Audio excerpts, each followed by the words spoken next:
Today, I want to talk about the most controversial topic when it comes to 3D printing. We're going to be talking about infill patterns, and specifically infill patterns for beginners or just those basic patterns. I can't wait to get into this. Let's jump right in.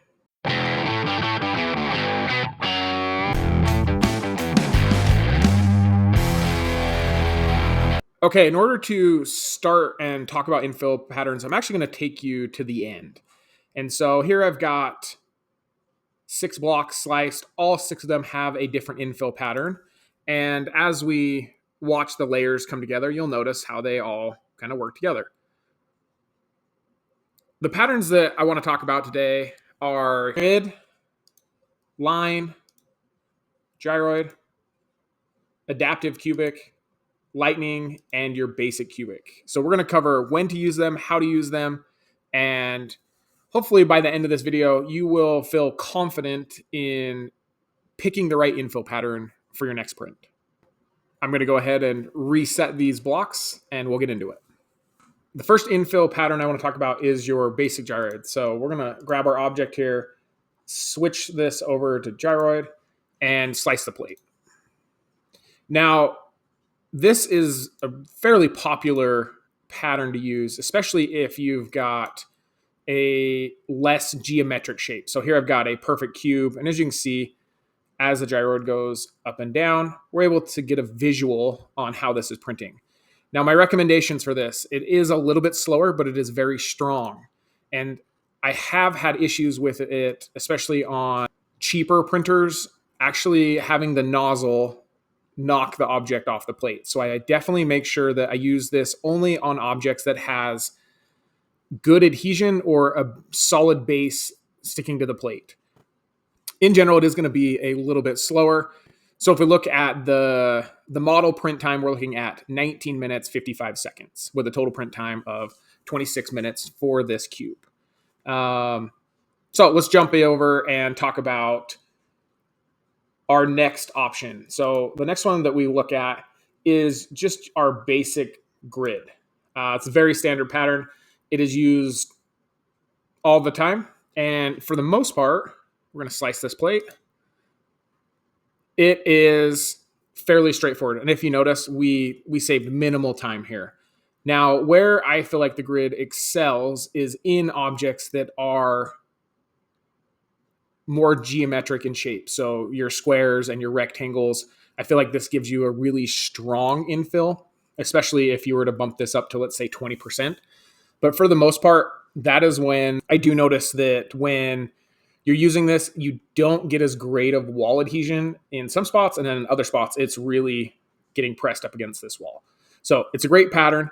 Again, I like to use it when an object actually is similar to this square or to this cube that we're using. Okay, the third one I want to talk about, and this one is something that I feel like a lot of people try to use, and I don't see any point in ever using this. And so we're going to click on line. So it should speed us up just a little bit. And you'll see, hey, yeah, we saved another 2 seconds on this print using the line. And I feel like if I'm needing to have any strength in this object, this is not the infill pattern that I use. If I just need it to get me to that top layer up here, then I would use it. And again, we save just a tiny bit of time in this one. But overall, I think this is the least strong of all the patterns we're going to talk about. The next one is one that I probably use the second most, and that is when we come down here is just your cubic. And so this cubic, after we slice the plate here, I feel like it just gives you a really strong, because you're actually building cubes inside. So you'll see these cubes that are being built in each section. It's fairly strong, and it's about on par with your gyroid print. And I would say also probably similar in strength, but with this infill pattern, I'm more confident when I have a small area of adhesion to the plate. The gyroid, I like that when I have lots of adhesion. So let's talk about one more, and then we're going to jump into my favorite. So this one that we're going to talk about is the lightning. And I can honestly say I use this probably more than I should when I'm running tests. So if I need to print something fast, I'm going to go ahead and choose that lightning. And yeah, we saved about 20 seconds or so on this print. And you'll see as we get to the top, we start to have our lightning built out and come across. Again, if I'm printing something that needs zero strength and I just need it done maybe as a prototype, I can look at the lightning infill. As far as time, strength-wise, do not rely on this for strength at all. It will fail every time. And the last one I'm going to talk about is kind of a combination between your lightning, where it's not going to be as strong, but it's going to be a little bit faster. So it's the one that I actually use the most is adaptive cubic. And what this does is it allows the actual slicer to make a decision on how big the interior cubes are going to be. So in this case, they're about the same as the rest of the prints. And again, we're talking minimal seconds here that we're saving off of this on this particular print.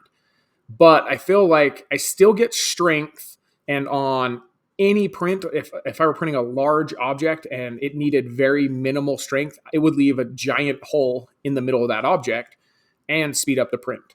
So overall, I feel like this is the one that I use the most. It still offers a little bit of strength and also keeps your object sped up. So this case, maybe not the best scenario to show it speeding up, where we're only saving about 3 to 5 seconds in here. But on large prints, it definitely makes a big difference in how that cube is built out. Let me know down in the comments what you thought of this video. As always, make sure to like and subscribe this video if you found it helpful. It just helps us as we are growing out this channel. Thanks again for sticking to the end, and we'll see you next time.